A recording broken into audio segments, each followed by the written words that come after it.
Dominating your fantasy league? Prove it. Shaping up to be a great game between these two teams. There's no telling what might happen. Enhance the game with 3 easy steps. Predict, compete, and win. Start now and play your first $20 risk-free. Only on WINVIEW. What's up, ladies and gentlemen, and welcome back to TDPHINSTALK, home of the real Miami Dolphin fans. We are live here. Got a quick show for y'all, maybe give you about an hour. We want to talk about the playoffs, how things are looking. We made some gains today, and then there was some areas where we didn't gain, and then there was some areas that gave us more possibilities. We're going to talk about those and more, but hit the like button on your way in because the notifications aren't getting sent out. We already did enough streams today where we hit that limit where they are not going to send the notifications out. So do your part by helping the stream, by hitting the like button right now up front. Let me see how many likes we got. 80 people watching, only 24 likes. Let's get to 50 likes, y'all, and let's have this conversation. Appreciate everybody tuning in. We definitely need the Chiefs to win tonight. Rule Runner said, yes, we do. We need the Chiefs to take care of business. I'm not going to stream this game. Me and the wife going to hang out. She cooking right now. And she says she want to have my undivided attention tonight. So I'm going to make sure I give her that the best way that I possibly can. Amen. All right. Oh, Lord, they beating that raggedy drum. Anyway, we do need the Chiefs to win tonight. So let's talk real quick. So we all know Miami Dolphins, we keep winning. We keep taking care of business. And we give ourselves a good chance to make a historical comeback and potentially make the playoffs. It's still not going to be easy to make the playoffs, but first, I want to talk about all the teams that are in front of us real quick. Right now, leading the way in the AFC is the New England Patriots at 8-4. They have a tough match tomorrow with the Buffalo Bills. Now, listen, ladies and gentlemen, let me be clear with y'all about something. The New England Patriots, I want y'all to hear me perfectly well. The only way that the New England Patriots don't make the playoffs is if Buffalo beat them twice and we beat them in the last game of the season and we run the table. And they still might make it as a wild card. But that's the best way. And the reason why I say New England's in the driver's seat right now, because they already own the tiebreaker over Baltimore and Tennessee, which in essence means they own tiebreakers with almost everybody below that, except the Miami Dolphins. So that's what it would actually take for New England not to make the playoffs or be a wild card. So they're in a great position. I'm just going to call it what it is right now. They could go on a losing streak and still have a good shot at getting in the playoffs. Not guaranteed because they got to win at least 2 more games. They have to win at least 2 more games. They're 12 games in, so which means they got 5 more games. They got to win 2 out of those 3 to guarantee. And we just need, man, from a Dolphins standpoint, to win that tiebreaker, we need Buffalo to do their part. Moving on from New England, but I could tell you now they are the commanding leaders as of right now of the AFC. Because they own the tiebreaker over the 2 teams that are right under them, Tennessee and Baltimore. Okay. Tennessee, this is a good chance for Tennessee to just flop out. Not likely, but it could happen. They too have to win at least 2 games. And it's not guaranteed, but it still gives them a good chance because they win the tiebreaker over Baltimore. They already own the tiebreaker over Baltimore. So it ain't a guarantee, but it's a chance because without Derrick Henry, Tannehill is 500 over there. But even at 500, that means he should at least be able to get 2 more games. Still ain't a guarantee, but they could fizzle out. They don't have a tough schedule, though. They don't have that tough of a schedule. Matter of fact, let me click on them real quick. Matter of fact, let me show y'all what I'm looking at. I'm gonna just show y'all my screen so y'all can see what I'm seeing same time. Here we go. Y'all can see what I see. Let me see if I can get a good view. That's too small. I'll put myself small. I'm good with that. Y'all bear with me. I'm just trying to work on good views here. I think this is better for me, or I'll put myself in it. All right. So, yeah, man. Tennessee 8-4. You see their division record. They're leading that division right now. Their conference record. See, the reason why I also said the Patriots are ahead of everybody, they're the only team that have played 7 games but have only 1 loss in the conference. Strength of schedule ain't great, but it ain't terrible. Strength of victory, they ain't played nobody. I told y'all that. We got a better strength of victory than the Patriots. See what I mean when I said tell y'all they ain't play nobody? We ain't play much either. But we got a better strength of victory than them. And we got a better strength of victory than Buffalo too. Barely at 4.17, but still, we ain't played nobody. They frauds to me. But anyway, that's why the Patriots are in the driver's seat, y'all.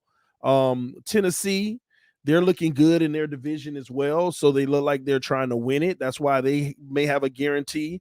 The only way that changes is if the Colts keep on racking up wins. They're only 1 game behind. Well, technically 2, because Tennessee has 2 less losses. So that's a potential option, but that will muddy it up. We actually don't want the Colts to keep winning because it's a better chance for Tennessee to win that division than the Colts being 2 games less losses already. But strength of schedule for Tennessee isn't that bad. Is stronger than a lot of the teams under them. Baltimore next. Baltimore, man, they made me so mad. I didn't want the Steelers to win. I wanted the Steelers to be another team that we don't have to worry about, because let me tell you the scary thing about the Steelers. That half game is just annoying as heck. That half game is a loss and a win, and it could come back to bite you bad. That half game is oh my gosh, the Steelers. That's the team that I was so mad that Baltimore went for 2 instead of just playing good sound football, taking it to overtime. I understand wanting to go for the win, but it makes me so mad that Baltimore went for 2 today. They tied the game up in the last minute play, and they actually went for 2 to end the game, and they didn't get it, and they lost by 1 point. Had me heated. I don't want Pittsburgh hanging around because that half of win is annoying as heck. It's annoying. So now there's still a game and a half up on us when it should have been if Baltimore would have did what they did today, a half a game. I'm telling y'all, that's annoying to me. But anyway, back to Baltimore. Matter of fact, here's what I'm going to do as well. I'm going to start clicking on these guys so we can look at their schedule. Let's see if Baltimore has a chance to start faltering, because they haven't been playing great football lately. The Browns, they beat them 16-10 last time, but the Browns can beat anybody on any week, just depending on what Browns you get. Then they have the Green Bay Packers. Then they got the Bengals, the Rams, the Steelers. Listen, if any team could fall on their face, it is the Baltimore Ravens. This is not an easy closeout. The Browns, the Green Bay Packers, the Bengals, the Rams, and the Steelers again. If any team can fall on their faces, them. And guess who would win the tiebreaker if we ended up with the same record as Baltimore? That's an out, ladies and gentlemen. Now you see a potential out. If the Ravens go 2-3 and we win out, that's a potential way for us to win that tiebreaker. So don't forget that. Don't forget that, all right? They have a tough schedule, and they're going to win some games, but I'm just saying it ain't going to be easy for them. If we could find, if there's a way where they go 2-3, that's a potential way out. And again, I'm going to keep on saying none of it matters if we don't win out, and it's going to be hard enough for ourselves, but we'll get there, okay? So the first out that I see is New England, which isn't likely, but Buffalo got to lose twice. We got to beat them once. We'll win that tiebreaker. Then the second out is Baltimore. Go 2-3. We win that tiebreaker. Now, let's talk about the Kansas City Chiefs. That's a team that, let's look at their schedule. Is it hard enough for us to hope that they lose games? Tonight they play the Broncos. We hope they win because we want to eliminate the Broncos. They play the Raiders. Let me put it like this. The Kansas City Chiefs are the team that can guarantee us a playoff spot. All they got to do is beat every opponent they got remaining, and they will take care of a clear path for us. I want y'all to look who all remaining. But this also means they have a tough schedule. They play all the teams that's fighting. The Kansas City Chiefs have it worse than anybody in the NFL. They play every team that's fighting to get in. Every team. And another thing, I'm willing to tell y'all right now, the Kansas City Chiefs probably had the hardest schedule in the NFL this year. And that put things into perspective on why they've struggled, but they've had the hardest schedule. Look at this, the Browns, the Ravens, the Chargers, Eagles, which they won, the Buffalo Bills. Washington is in the playoff picture right now. They're actually got a spot. The Titans, Giants, Packers, and the rest of the way, you see all these teams. Raiders, Cowboys, Denver tonight, and you see the rest of it. They are literally this year, they only have two teams that don't look like they have a chance for the playoffs. But this is crazy how they have to play every team that's fighting for the playoffs. And this is a beautiful thing for us because we always got a chance for one of these teams to get knocked off any week. Any week, one of these teams could take a loss. No matter of fact, I'm going to say any week, one of these teams will take a loss because if the Chiefs lose to all of them, the Chiefs out. One or two of these teams guaranteed going to lose. And it could be very well all of them if the Chiefs get back to doing what they do best. So I like this, man. TD, search up NFL playoff predictor. I've already done that a million times. I pulled this up because I wanted to give some actual analysis behind each team. I didn't want to go over each matchup. And because we're going to do that when we get closer to the end of the season. Right now, all these probabilities, I wanted to actually talk about these teams. So that's why I'm using the schedule as far as pulling up remaining schedules and looking at where everybody stands right now. But the Chiefs, man, like I said, they have it the hardest, ladies and gentlemen. But it's all these middle of the pack teams, so they get to beat up on them if they do their job. Let's go Chiefs. Just got to keep it 1,000. Let's go Chiefs. Let's go Chiefs. All right. Let's keep it moving. Now, I want y'all to think about this too, though. When it comes to the Chiefs, look at their conference record. They got one of the worst conference records than everybody, and they about to go on a huge conference stretch. But they already got 4 losses. The Chiefs can't afford to be dealing in tiebreakers because the conference record just doesn't look good. They already one more conference loss. If we win out, we have a tied conference record. We'll end up with a tied conference record if we win out and the Chiefs lose one of those games, because every game they got coming up, except this, every game they got coming up is a conference game. Every game they got coming up is a conference game. Let me see how many conference games everybody get a year, because this is 6, and the Chiefs got, so that's about 12 conference games. And what Miami at? We already played 9 of them. We already played 9 conference games. Most people play 8 or 9. I see some with 7. The Chiefs only got 6. Yeah, we played a lot of conference games. But yes, man. But touchdown Mahomes, by the way. Let's go Chiefs. Let's go Chiefs. All right. I need Denver to get this 6th loss. All right, man. Let's move right along. So the Chiefs, if they fall on their face, we're gonna beat them conference-wise since we didn't play head-to-head. We'll win that. The only thing is, you know, they still could win their division, but it's looking like their division is tight right now. If they don't win tonight, they could be relinquished in the top spot. So we're good in that regard. Buffalo, they beat us in a tiebreaker. Y'all know that. Let's look at their schedule. We already know the Patriots twice.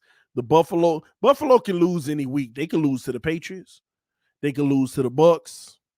they could lose to Carolina. It's not likely, but you know how Buffalo is any given week. And if Carolina have a hot streak with Cam on that week, they could lose. They could lose to the Patriots again. They could lose to the Falcons. They ain't losing to no Jets. I don't think they are.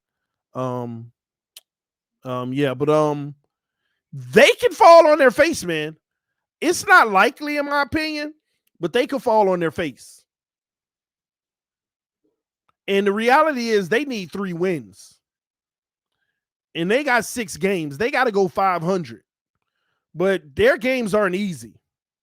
I know everybody will overlook Carolina and Atlanta, but any one of those teams can beat them the way that the Bills been playing this year. They lost to the Steelers, lost to the Titans, and just to see that they lost to the Jags and the Colts, then you can't rule out Carolina or Atlanta.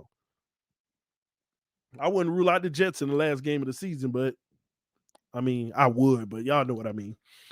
But they could fall on their face. 3 games, though. If they win, they go 500 and win 3 games, 10 wins for them.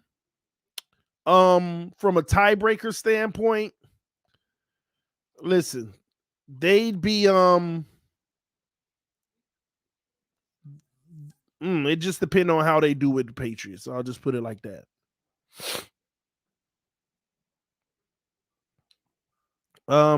Yeah, I'll put it like that. We need Buffalo to win games, to be honest with you. We got a better chance at Buffalo's winning games than losing games. Because if they, we got a better chance that they're winning games than losing games, really. Because, or do we? Unless they can lose 4. And if they can, then that's all good for us. We just don't want 2 of them losses to be the Patriots. But it might just happen then, but we'll see. But enough about Buffalo. We know they win the tiebreaker on us. That's the only thorn in us. All right. Chargers. The Chargers are the team that aggravates me the most. Because let's say this, y'all. Here's why the Chargers aggravate me the most. If things stay the way they are and we're trying to fight for one of these last spots, this is the way we have to look at it, okay? First of all, the Chargers right now are the 6th seed, and we're going to need one of these last seeds, okay? Bengals disappointed me today, them getting the victory, because here's the Chargers' remaining schedule. They play the Giants, which is very winnable for them. They play the Chiefs, and I hope the Chiefs take care of business. They play the Texans, which is winnable for them. They play the Broncos, which will be a tough one, but who knows? You know, who knows how that goes? And the Raiders. And this is why the only benefit for the Chargers is one of these teams in the Broncos, the Raiders, Chiefs, I think is going to roll. Somebody has to lose. So it helps us. It helps us. So somebody has to lose, and that's the only point that matters. It helps us.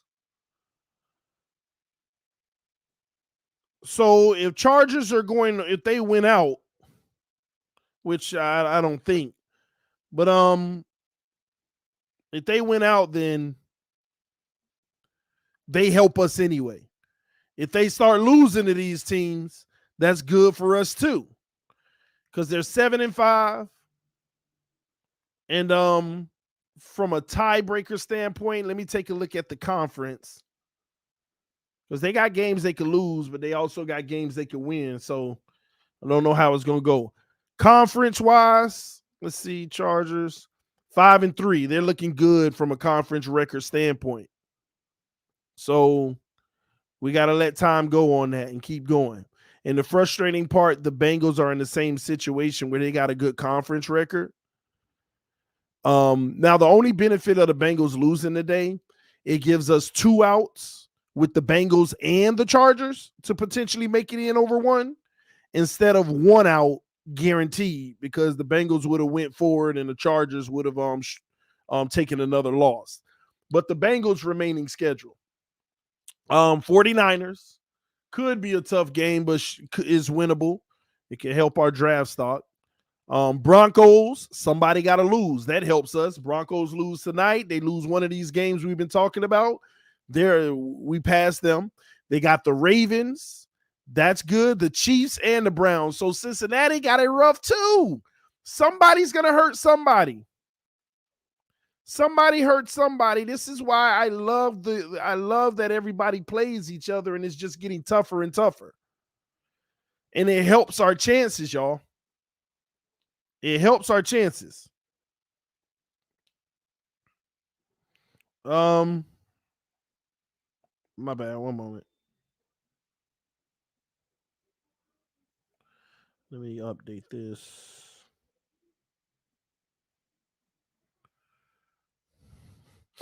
Okay, there we go. But I gotta tell y'all, that's the seventh seed right there.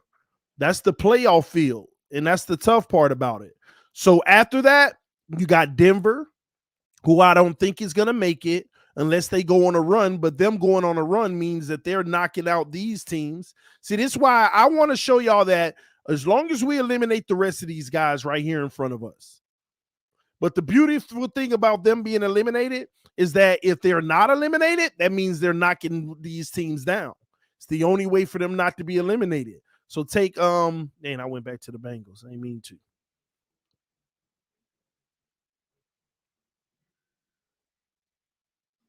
Give me a second. It's loading.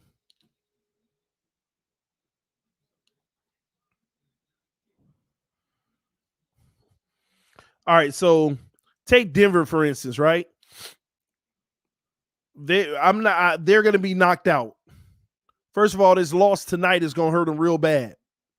But if they win, if they're winning games, first of all, they have to kind of win out. And if they win out, that means they beat the Bengals to help us. They beat the Raiders to help us. They beat the Chargers to help us. And they beat the Chiefs to help us. If they win out, they helped us. So either way, we'll benefit. Either way, we benefit. And these are all teams that kind of have to win out or at least go 4-1. So let's go to Pittsburgh. But Pittsburgh is the aggravating one because they got that half that but they got a hard schedule. But if they start playing great football, they help us because, well, they don't really, because Pittsburgh is the team that can sneak in over everybody and everybody be mad. But they're going to lose at least 2 of these games, man, which will put them at 7.5 losses and give us the jump. They got to lose at least 2 of these. But if they go on a run, then it doesn't really help us much because the Ravens are ahead so much. The Chiefs are ahead so much. Titans are ahead so much right now that it doesn't really help us much. So that's the Pittsburgh. You got to hope that they don't go on a late run. Gosh, Baltimore fought. They shouldn't have went for 2, man. They would have won that game. I know it. I know they would have won that game. All right. Then we got the Colts, who are actually they on the move right now, but they already got 6 losses, and that's right there by us. Can they win out? Can they jump Tennessee to win the division? They got the Patriots. Thursday night, they got a bye, and then the Patriots. Will the Patriots take care of business? But if the Patriots don't take care of business, the Patriots might be in trouble. But if the Colts don't take care of business, then it doesn't matter anyway. They take that L and they in trouble. As Kansas City is moving down the field. Then they got the Cardinals, L. Then they got the Raiders. That only helps us if they win. And the Jaguars should be a win. Coach got to find a way to get about 3 to 4 wins because 3 may not guarantee it, but it'll put them right there to fight with everybody else. But 4 gets them in for sure. But the problem is I can see 3 losses easily. No, 2. Patriots, Arizona. I can see 2 losses easy. Patriots, Arizona. And that'll give them 1 more loss than us, and we ain't got to worry about that tiebreaker crap anymore because they beat us head to head.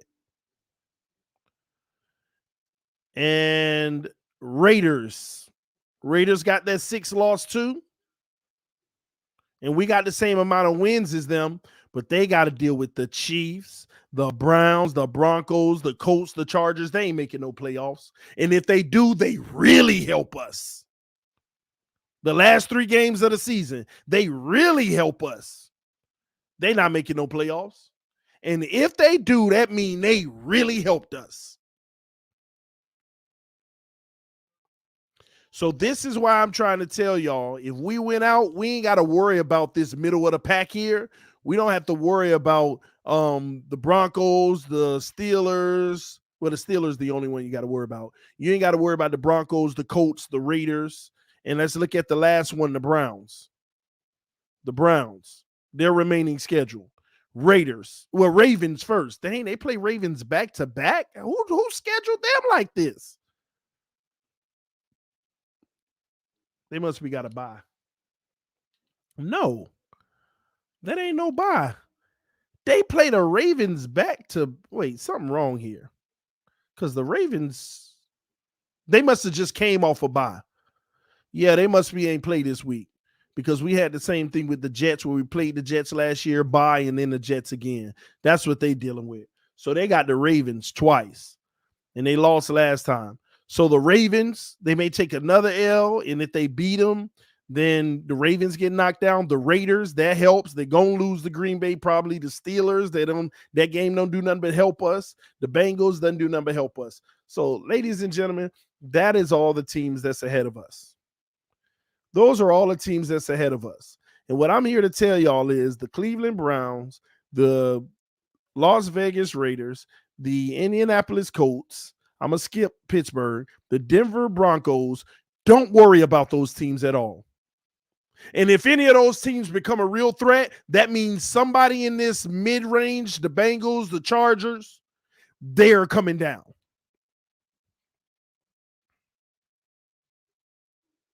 They're coming down easily.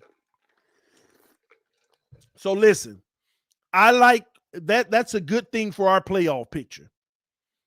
But again, we just have to keep winning games. Hold on.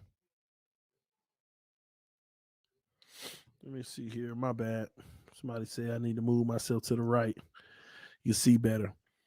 So that's what we're looking at. That's what we're looking at. All right. We're going to be just fine. Real quick, let me show y'all this as well. San Francisco 49ers got 6 losses. I really badly want to end the season better than them because I want that trade to work out in our favor from a first-round pick standpoint. For all these people say, we gave up our own first-round pick. I want us to profit from that. So here's the remainder of San Francisco's schedule. They got the Bengals, the Falcons, the Titans, the Texans, the Rams. It's a respectable schedule, not crazy hard, but not crazy easy. If we win out, like I said, we should end up with a better record in San Francisco to have a better draft slot. Unless what they get in, unless they make the playoffs with a worse record, that'll be a different story. But anywho, y'all, that's where we are from a playoff standpoint right now. We're fine. We're fine. We just need to keep winning games. It's that simple. We just need to keep winning games. Now, in regards to the Miami Dolphins, I'm telling y'all now, I'm a little frustrated, and here's why. We know we're going to beat the Jets, and we're going to get to 500.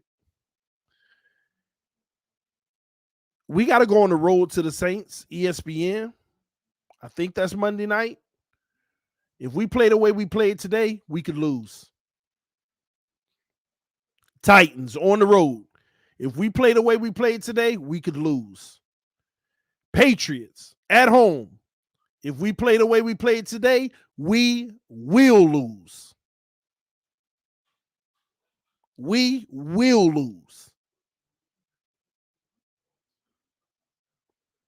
These games are critical at the end. We have to take everything. We have to take everything. Good job by the defense. Great job by the defense. But you're not going to get that every game, ladies and gentlemen. I know you're getting it at a consistent clip right now, but you're going to run into some games where your defense ain't playing terrible, but they ain't playing lights out like we've been playing. I think in the last 5 games, if I'm not mistaken, let me pull it up. We're allowing an average of about 14 points a game. Nope, excuse me. 11.5 points a game. In the last 5 games, we've only given up an average of 11.5 points a game. 11.5 points a game.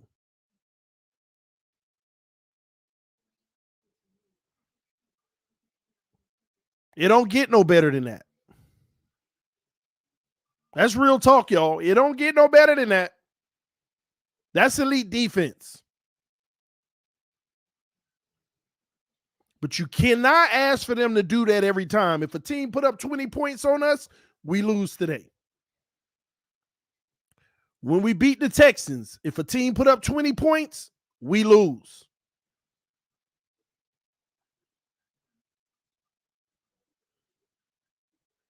We cannot keep surviving like this. We cannot keep surviving like this. Well, let me see. What is that? Let me read some of y'all comments real quick. All right, here we go. Look at those string of W's. I know. Finally. No, Tua is the reason we're winning. This whole team is the reason we're winning. And I'm really happy about it. I just wish that we started this earlier or at least got one more of those games. I wish we won the Falcons game. I wish we won the Jags game. You know, I wish we won that Colts game. I wish we won that Raiders game. All of these games we should have won, in my opinion. So basically, the best way to get in is if the Patriots lose to the next 3 and we win the next 3. We got to win out. Ain't no win the next 3. We got to win the next 4. We got to win out. All 4 of these games, we got to win. I see 0 paths going 3-1 the rest of the way. Let's get that straight, ladies and gentlemen. 0 paths. 0. No way.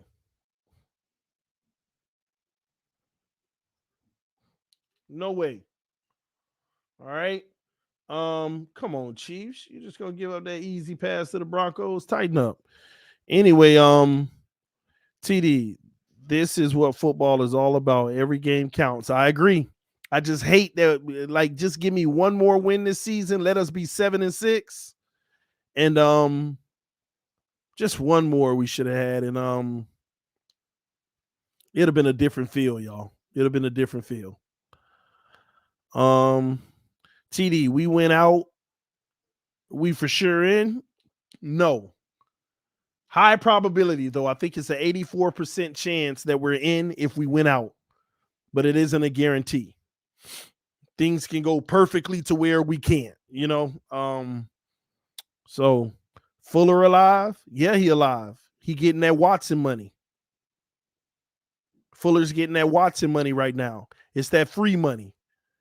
I think they both made about the same amount of money this year to sit back and chill.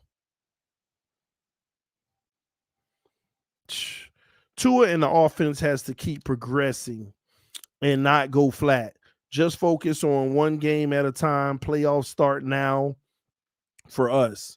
Playoffs been started. Playoffs started the first game of this win streak when we were saying, hey, we ain't going to no playoffs at this point, because that means we would have to go 9-0 to even have a chance. And right now we're 5-0. So playoffs been started. Now, whoever said the comment that, you know, Tua in the offense just needs to keep progressing.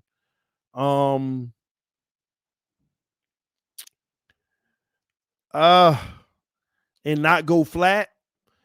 Only thing that worries me, I keep seeing small wrinkles from these defenses. Started with Carolina, now the Giants.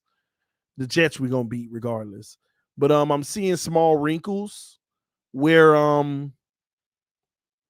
they're starting to try to, I think the Giants had a few times where they took away the first and second read at times today. And I don't want this offense to get caught up to, is what I'm saying. I don't want us to get caught up to. We got to be able to give more pro style looks and different things to mix it up, because somebody going to come in and have our number. They're going to come in and have our number and take away everything that we like to do. And then they're going to force us to do the things that they know we don't do well, and we're going to have to perform. 73% completion, 2 touchdowns, no interceptions. What's the grade? If you're talking about Tua, I already told y'all earlier, B- today.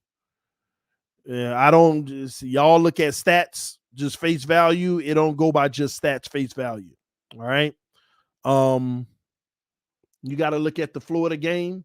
I think he had a good game today. I think he didn't take a step backwards, but we didn't learn anything today. And that's what I be arguing with people. Like I said, I'm not going to argue on this stream, by the way, but we didn't learn anything about Tua today. We didn't learn anything. We put him in a situation. He did everything that we already know he does well. Everything you saw today from Tua Tagovailoa, you've seen him do well before. Except one thing. There was one play on third down to Gesicki. That was a big boy throw that I don't think he has in him consistently, but he did it, and that made me happy. There was a big boy throw to Gesicki on a third down at the end of the game on that last drive. That was a semblance of what I don't see from him ever. And when he tries, it always goes awry because he's not accurate. And that was accurate. But he had like 4 of those in the game. 3 of them weren't accurate. He was 2 for 4 on them, but 3 of them weren't accurate. And one of them, a play was still made, and the other one was that one I just told you about. But outside of that, nobody saw anything that they didn't already think Tua had in him. Back shoulder to Parker, we've seen that tons. The short, intermediate in the zone sit downs, we've seen that a million times. The deep in routes, and when I say deep, I mean like 12-yard in routes to Waddle, we've seen those. It's just more of the same. And that's why, okay, another good day from Tua. A lot of people I argue with backstage, they want me to feel more. They want me to feel like he's improved more. I don't know why. They want me, like they want me to feel like he improved more, but I'm just seeing more of what he already did well. They get mad at me when I say he was this accurate in the RPO style last year. It's just that we ran less of it last year. Now that we're running more of it, he gets to do what he does well more, which is all we need to do if we're going to continue to win games. So good job doing what he does well, and he's consistent. And I've even said Tua can end up being the best of all time in this type of format. I truly believe that. Tua could be the best of all time in this format if it's sustainable. If it's sustainable.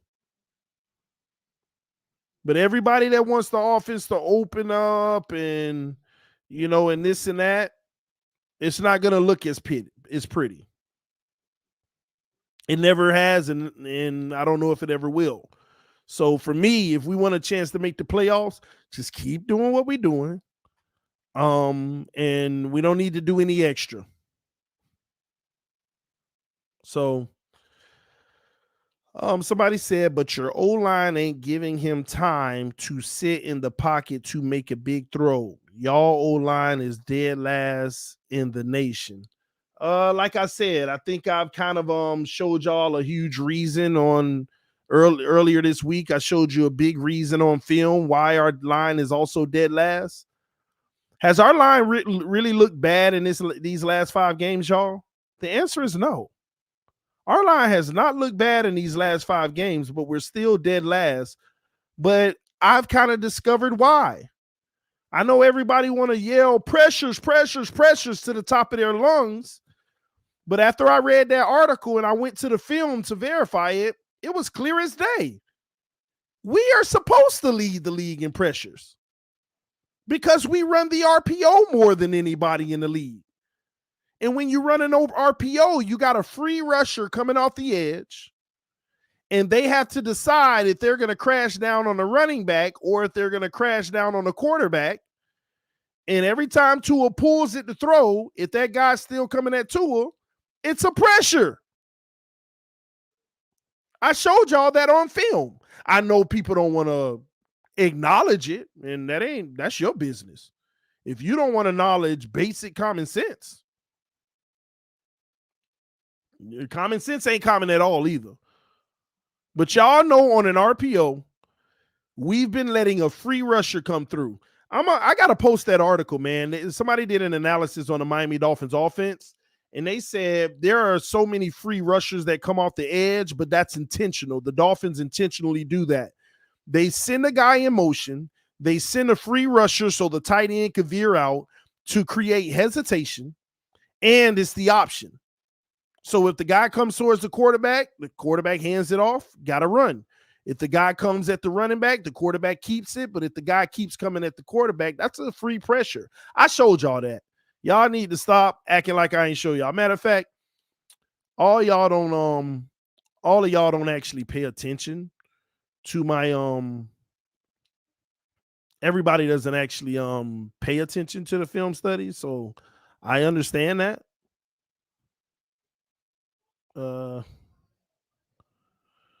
Y'all give me 1 second.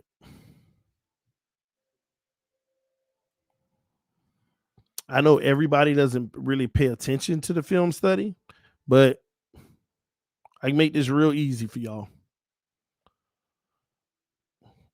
For those who don't pay attention. Let me see here. My bad. The first play of the game is an example. I believe this is an example of what I'm talking about. Y'all see the first play of the game? See the first play of the game?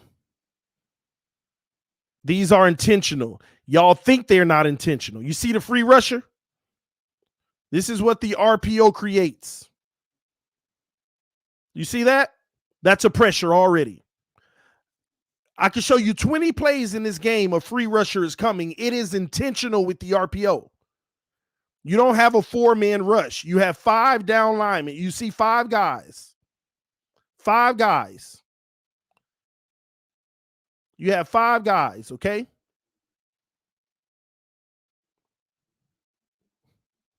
And this is an RPO format. You have to have the individuals here in the trap in the middle with the center, so just in case he hands it off, Gaskins will have a free lane. Free rusher. That's a pressure, but the play is designed that way. We have more RPO than anybody. I'm not an O-line apologist. If you got any common sense, though, you'll see exactly what I'm talking about here. Free rushers.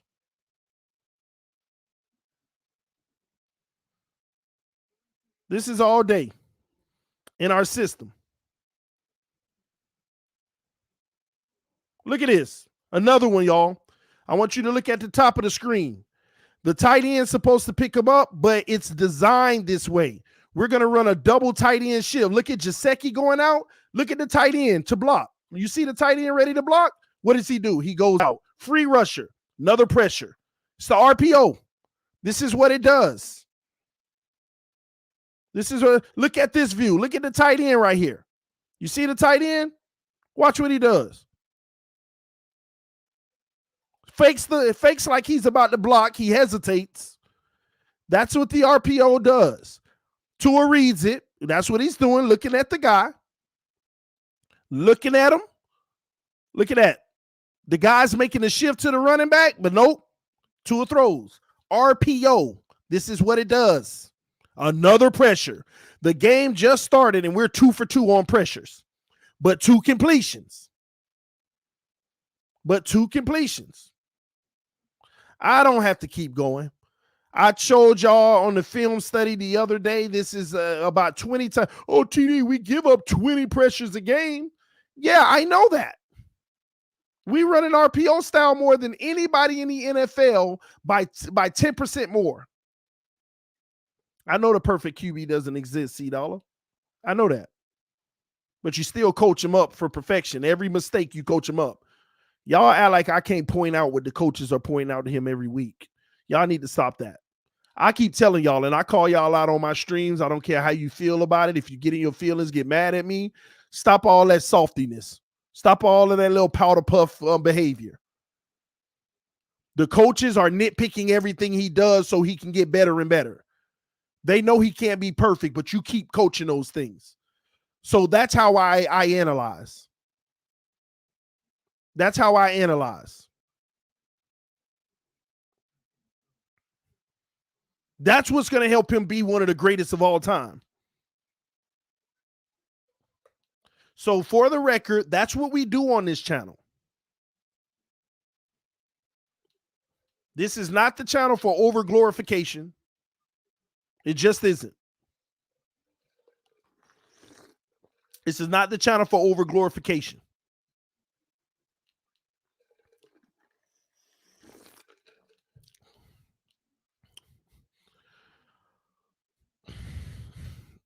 T-Rich said, just like last offseason, TD is trying to convince y'all the O-line isn't that bad. I already know the O-line is bad, T-Rich. That's why you be having wasted comments like that, bro. You say stuff like that like it's going to change something. I keep saying the O-line is bad. But some of y'all, we lead the league in pressures. This is why we have a lot of pressures. This is exactly why we have a lot of pressures. Let me tell y'all something. Our O-line ain't that bad to the point to where, like, a bad O-line, you win no games. You win no games with the worst O-line, man. They're not as bad. See, this is what y'all do. The O-line can play good for 7 plays in a row. They make one mistake, a bad one. It may be a sack. And y'all act like that one accounted for all 7. It's the end of the world. O-line hold up for 7 plays. Tua going down the field. He looking good. Everything is all good. One bad play, and oh my gosh, they suck. They just keep on. Then y'all add plurals when it's a singular situation.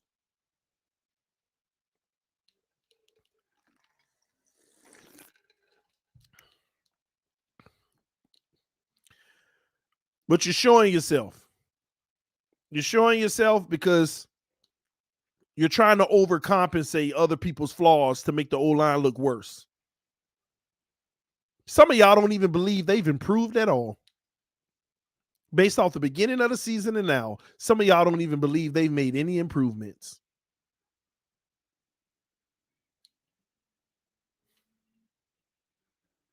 Bad throw by Mahomes, man. Some of y'all make it seem like they've made 0 improvements since the beginning of the season. I really got to drop that article for y'all to read, man, because they opened my eyes, and when I looked at the film, I said, dang, it's exactly right. They say this O-line ain't as bad as people make it seem. The Miami Dolphins actually have unblocked players come in intentionally at times for hesitation purposes. They send people in motion for hesitation purposes for the RPO. And when I go on film, and I just showed y'all the first 2 plays of the game last week, point proven.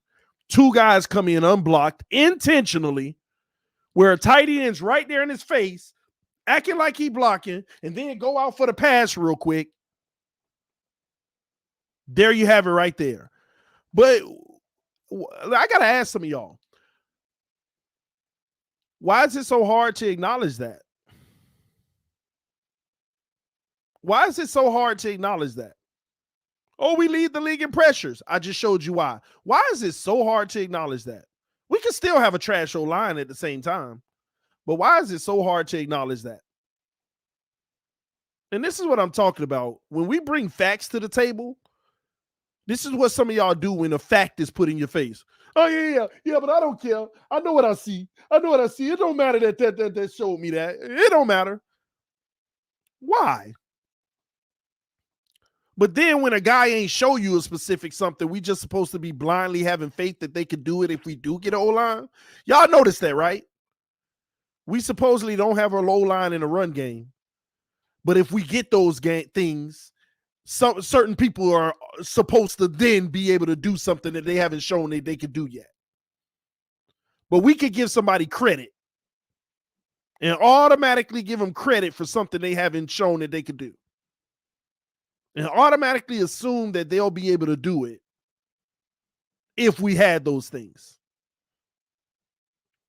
But in the few moments where the line is clean and we got opportunities and we don't take it or we misfire, we just ignore that. I don't get it. I don't get it. We already did the playoff picture, Justin. You must be late. You got to go to the beginning of the stream and check it out. You got to go to the beginning of the stream and check it out.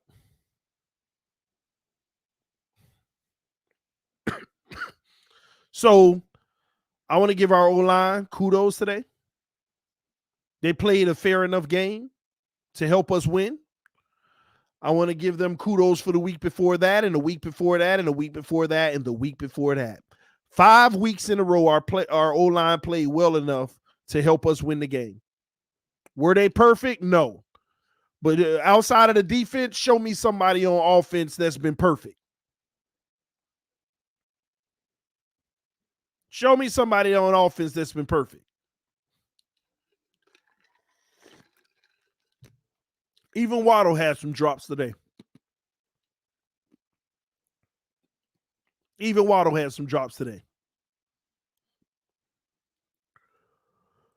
TD, what you think about Tua's performance today? I keep telling y'all, man, I gave it a B-. I like what he did today. He got the ball where it needed to be. And just more of the same. Put him in situations that we know he could do well, and he did it well. The Giants tried to give him some different looks with man coverage. It didn't look so good. And we tried to run a little bit of the pro style. That didn't look good, except right before the half. And for some reason, when we go to a pro style offense before the half, we always have success because the defenses are playing bend but don't break. They go in a zone and we just start ripping them apart. But I would like to see more of that in the regular flow of the game. Then he'll start to show.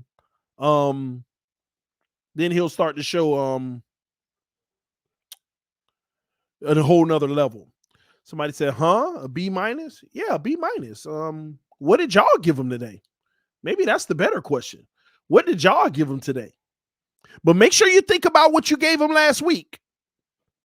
Because I don't think you can give him what you gave him last week. Maybe that'll bring some of y'all back down to earth. You said B-, Then what would you give him? But make sure you remember what you gave him last week. See, some of y'all want to give him an A every week, even though last week he was better than this week. He didn't regress as a player, but last week he was better than this week. The only reason he wasn't as good this week because I saw him take a few more intermediate shots and they didn't go so well today. They didn't go so well. And I'm going to be honest, he's very close to a regular B as well. I'm just saying B- for me because I know what I'm grading Tua on. There's only 2 things I'm looking for with Tua Tagovailoa. Technically 3, but the main 2, intermediate passes behind the linebacker and in front of the safety. And he attempted about 5 of those today because I keep track of all of them. We only completed 1. And the other ones were not good. Matter of fact, let me switch that up. Let's say he attempted 6 because I'm going to give him credit for the one of Gesicki on that last drive, even though there was nothing over the top. It was all man-to-man across the board. But I like that throw. That's the type of throw I want to see. So I'll give him credit for that. So instead of 5, let's say 6. And he was 2 for 6 on those. But yeah, I'm only looking for 2 throws with Tua. That deeper pass in stride and that mid-range pass over the linebackers, under the safety, through traffic, hitting those. We don't get many of them, but I see them every week on film wide open. Let me give you an example. Y'all remember that back shoulder pass to Parker? Y'all remember that back shoulder pass to Parker for 16 yards on the sideline? That play was a perfect example. He already knew where he was going to go with the ball. He wasn't going to survey the field whatsoever. He hiked the ball, he looked right, and he put it up no matter what. But Waddle was coming across the middle. I don't know what the defense was doing. He was wide open. He would have ripped that up for at least 30, 40, 50 yards. Touchdown possibly. Yes, it was a third down. I'm talking about Waddle was so wide open. He was so wide open. But that's the limitation of our offense. We already try to identify where we want to go. And the frustrating part on that play, we identified a low percentage throw. Hike, Parker, back shoulder. That is actually a low percentage throw. We have a high percentage at it, which you got to give Tua a lot of credit. He places those flawlessly. That's beautiful. He places them flawlessly, and Parker always knows how to adjust perfectly, and they connect on those a lot. But it's always, we don't have much decision making that we deal with on the field.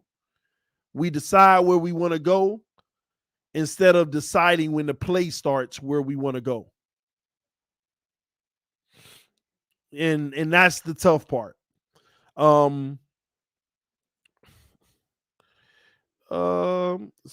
T Rich said, ain't it funny how all these low 50-50, low percent 50-50 throws are always complete? Nah, T Rich, it's not funny. It's a serious matter, and Tua deserves credit for that. It's not funny that they're all complete. That's just a really good thing. That's a really good thing. Those 50-50 back shoulder throws are all complete.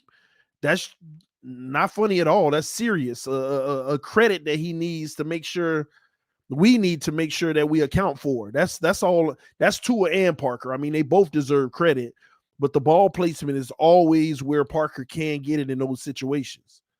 And that's a thing of beauty. He deserves a lot of credit for those, bro. And we run it like once or twice a game. Once or twice a game when Parker's in the game. Today, I think we did it one time or twice, maybe. I don't know. I think it might have been twice. Maybe it was once, but I don't know. We see a lot of repeated plays for us. So, but yeah, man. But like I said, man, there's only two things I'm looking for with Tua Tagovailoa. It's the deep ball in stride. And number two is that intermediate. And y'all, if you watch the game and you were listening to the commentator, didn't the commentator say it, y'all? This ain't a TD thing. Didn't the commentator say the one area that Tua does struggle in and he just can't get the production is in the intermediate mid-range passes? He hasn't been very accurate on those. And I'm going to tell y'all now, the wide open guys, he can hit them in the middle. But y'all know what passes I'm talking about. Right over the linebacker, under the safety, in stride. It's those. The commentator said it during the game. And I pointed it out because I was like, y'all call me a hater for saying that. But I'm glad that I'm right. Because I get beat up for saying it. But I'm right. The commentator said it in the game. Tua got that sniper, TD. You tripping. Yeah, Tua is sniping with the 9mm. Tua is sniping with the 9mm. Now, when I hand him this AR-15, I need to see the same production. Hopefully you understood the analogy there, because it makes perfect sense for all y'all who understands firearms. For all y'all who understand firearms, y'all know exactly what I meant. Tua is sniping with the 9mm. And tell me if you understand firearms and if it made sense in the comment section. He is sniping with the 9mm, but when I hand him this AR, let's see the same production. Let's see the same production. On occasions, I might get a 45 bang. I might give me a little 45 action from Tua. But when I give him that AR, we don't get that production. I wasn't even trying to be, that wasn't a joke, y'all. I was just being serious because I think the analogy made perfect sense of what I'm talking about. I think it made perfect sense. Yeah, the Steelers annoying, man. The Ravens make me mad too for what they did today. Freaking bums. TD, now this is a gun channel. Nah, it ain't a gun channel. It's an everything channel, man. 9 milli QB Hall of Fame. Hey, you can make it to the Hall of Fame with a 9 milli. Hey, I'm gonna tell you now, you the greatest of all time. You make it to the Hall of Fame with a 9 milli, you the greatest of all time. You're the greatest of all time. And let me tell y'all something. If we stay in this format and we win games and Tua had a successful career, right? He would never make the Pro Bowl. Okay, he would never make an all-pro team. We just be contenders every year if nobody caught up to this offense and we had this level of success with a great defense and stuff. If the production he's giving you right now, he would never make the Pro Bowl. He would never be a top 2 quarter. He'd have the QBR over everybody. He'd have the completion percentage, but the stats will never get him in the Pro Bowl, nor all-pro team. It never will. He'll be one of the most efficient, yet from a statistical category, underwhelming. And as long as we winning, it is what it is. I mean, we winning. I mean, at the end of the day, we want to get the big trophy. But I only bring that up for the person who's talking about Hall of Fame. You ain't going to no Hall of Fame if you ain't making no Pro Bowls in all pro teams. And the way Tua's playing now, he can never make an all pro or a Pro Bowl. You can't.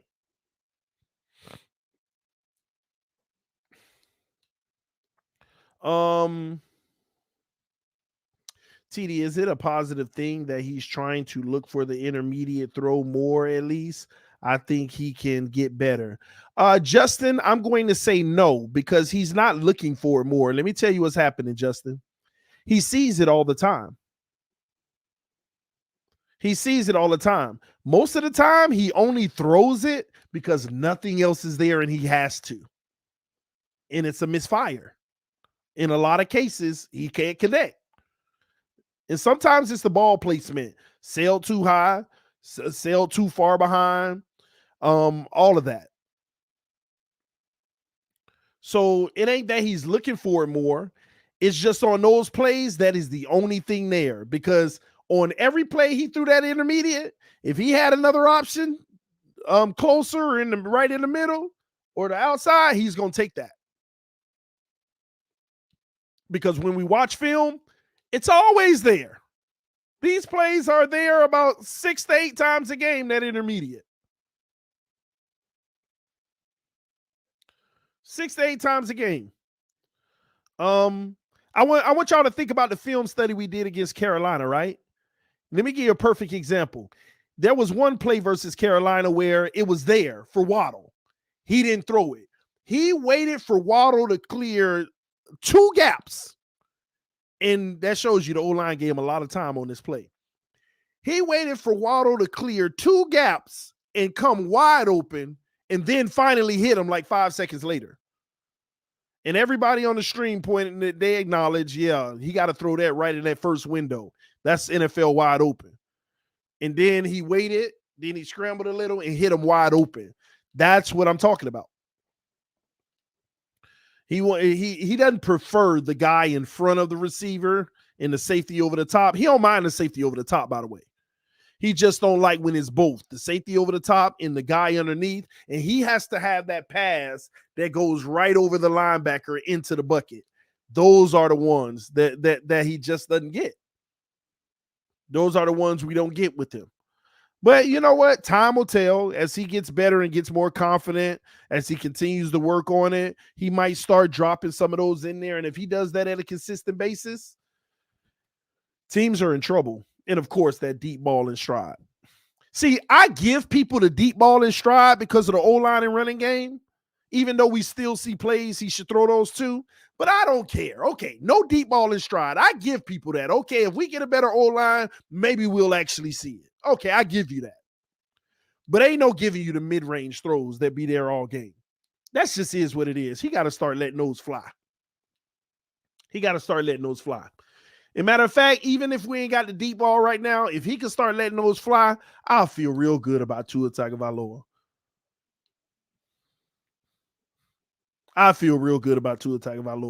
Forget the deep ball. You know, it's quarterbacks like Tannehill. It took him 3 years for us to feel at least comfortable with what he was doing deep. Forget the deep ball. But you give me those mid-range over the linebackers under the safety, I'm good with that. I mean, that's an answer for me where we can move forward.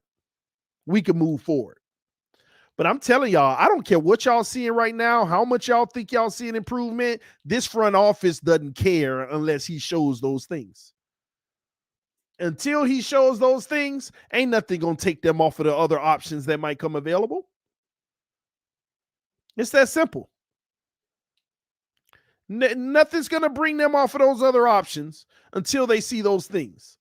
People act like he's getting credit right now for them dumbing down the offense to only give him what he can do well. Basically straight up abandoning the things that he struggled with. You can only earn confidence if you start to show improvement in the things you didn't do well. And that's the point. People are like, you don't see the improvement? Yeah, I see him being more and more and more efficient with what he already did well. And that's what they don't want to talk about that. Oh, you just in your feelings. You don't want to acknowledge nothing. I'm just telling you, he's getting better at what he already did well. Now he's mastering it. Okay, good. He already did it well.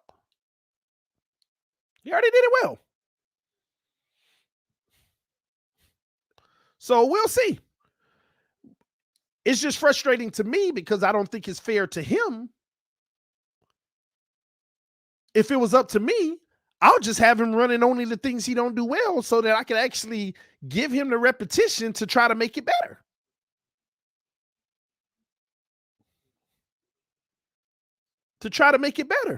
That's where I think it's unfair to Tua.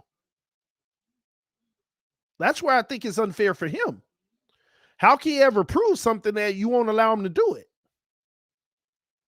You won't dial up the plays that have a heavy amount of that. How can he ever get better? But I do say when he does have the chance to do it in the small sample size that we give him, he got to take it, but he just doesn't. T-Rich said Tua trying out for Nola and Pitt. Can't knock that. It could very well be. But I'm telling y'all, though, no matter what, if Tua just continues to get better, I think that if he keeps improving and he starts to do those things, we're in a win-win situation where we got options. If he starts showing that intermediate stuff, if we keep him, it's still a good sign. If we trade him, his value should be high enough to where we can get a first. And I tell you that we might even be able to get more than a first. There are 10 teams next year that need a quarterback for the future, period. You ain't never in the NFL had so many teams that need a quarterback at once, more than what you about to see in the offseason. You got 10 teams that's going to need a quarterback. Not in the history of the NFL have you ever seen so many teams that need a future quarterback. 10 teams. 10. It ain't nobody in the draft that you could just hands down be like, that's the guy. I mean, you got one or two that's like, okay, we could draft them, but You don't feel like you did in the last 2 years with those guys that came out the draft. So what that means, y'all, if you do, just hypothetically, if they decide not to keep Tua, and they might do, I don't know, we'll see. But if they decide not to keep Tua, you might clear 2 first-round picks just because of the desperation out here, and he showed a high level of efficiency. You might be able to clear 2 first-round picks for him. Keep playing like this, you might be able to clear 2 first-round picks for Tua Tagovailoa. Half of the other quarterbacks trade already paid for. And now you still got future draft capital. Now you still got future draft capital. And I'm going to tell y'all now, I told y'all it's going to be hard to keep Gesicki unless we pay him more than we want to. X is about to be out the door regardless. Unless they want to keep long-term in that. I don't know. But I'm going to tell you now, what you could get for Gesicki, X, and potentially Tua, that might be enough already to make a trade. And you ain't got to send none of your future assets. Have any of y'all ever thought about that? X keep doing what he doing, he going to be right back at a first-round status. That's 3 first-rounders right there. Gesicki, you can get a second. Imagine that. You made the trade and ain't had to give up all your draft capital and you still got your money. Mike Gesicki, Tua, and Xavier Howard could potentially bring back 3 firsts in a second. And you add another second and you got Watson.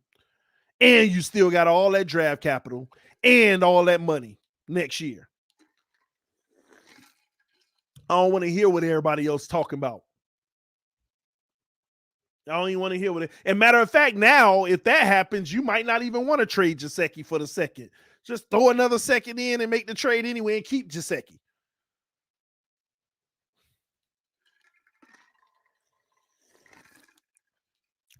Everybody out here trying to make every scenario to why we're going to keep Tua. And I'm telling y'all straight up, Tua got to show 2 things for them to keep him. And it already tells you enough of the simple fact they're not even putting him in a position to show them things. And you keep ignoring it. Tua has to show 2 things for them to not move on to a better player. And it should already tell you enough they're not even allowing him to be in a position to show them things. Should tell you all you need to know.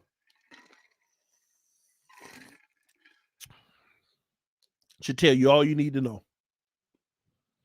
Can an O-line block long enough to throw the ball downfield? Yeah. Yeah, they can. Because I could pull up some plays right now where they block long enough to throw the ball down the field, but the ball never goes. Why y'all keep asking that? I know y'all out here watching everybody else film studies, but watch my film studies then. And every week I'll show you a play where the O-line give you time for an NFL wide open, might I add, an NFL wide open guy down the field, wide open. And y'all keep saying, can the O-line give us enough time to throw the ball down the field? And every week I show y'all somebody down the field like this. Give me the ball. Give me the ball. He didn't throw it. Give me. Last week, Carolina, you had one with Waddle and Preston Williams begging for the ball. I'm open. Throw it. Didn't throw it. So stop asking what you already know the answer to. You just don't want to acknowledge it. You don't want to believe it. It feels better that the O-line is the reason.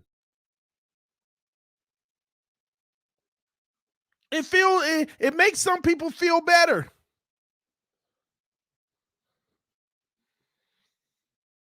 We speed bumps, we climbing hills. Fins up, TD. Colin, it's y'all speed bumps. We climbing hills. The opposition is a speed bump while we're climbing hills. Like they're nothing. We go right over them. We used to climbing hills. He talk about the lyrics in the song, man.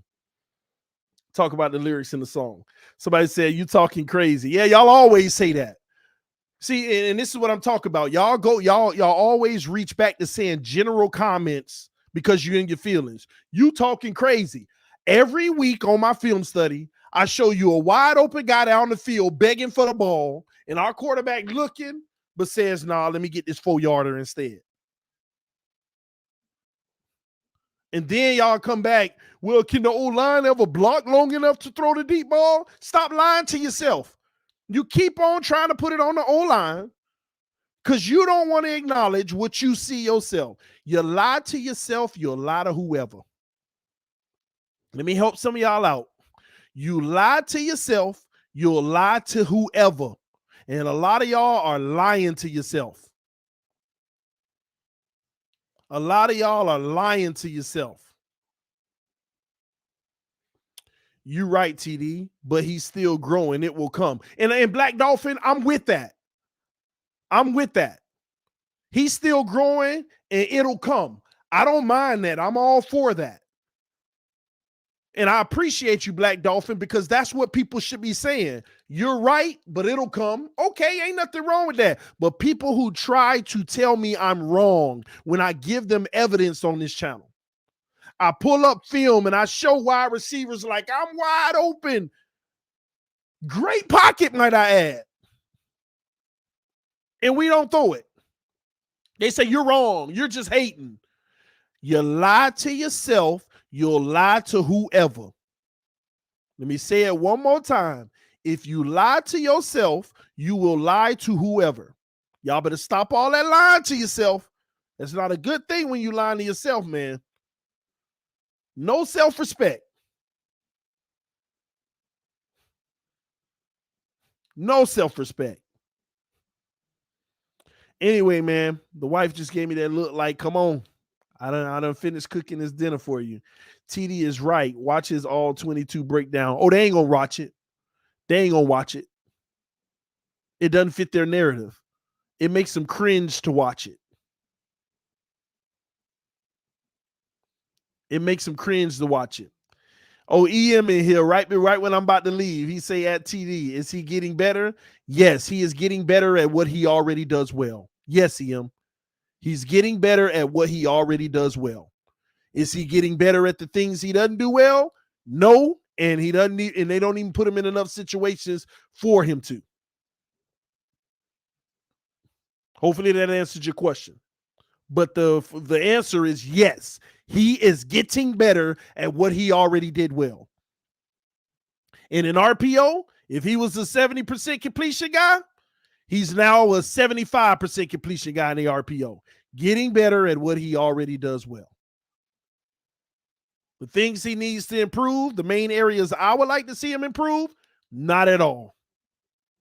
The few chances he get, misfires or don't take them, and they're not even going to give him enough. But we 5-0, baby. We just need to keep winning these games, man. The wife looking at me like, come on. All right, man, let me go hang out with the wife. Enjoy the night. Ghetto 911 said, good night, TD, from the first seed in the AFC. We love you at New England. Get out of here. Get out of here. Don't worry, we coming for you. I can't drop the link, EM. I'm about to go have dinner with the wife, man. I got to get out of here, bro. But hey, we can have that smoke on maybe Tuesday, because tomorrow I'll be doing Monday Night Football. Unless I do a stream in the day. We'll get together. We'll talk whenever we can get on the stream together and had a conversation of our thoughts on this. All right. Thank y'all for tuning in. Let's go Chiefs tonight. Let's beat up on these trash Broncos. And we'll go from there. Fins up, everybody. Love y'all. Appreciate y'all.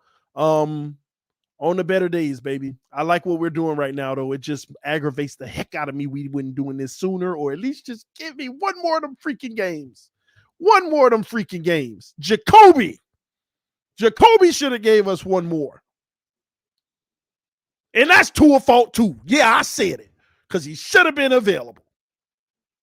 Gosh. It ain't really his fault, but still. Should have been available. I just had to say something was his fault just for the haters to be like, yes, I'm validated. He does hate Tua. I love trolling y'all. Anyway, love y'all, man. See y'all soon. Peace.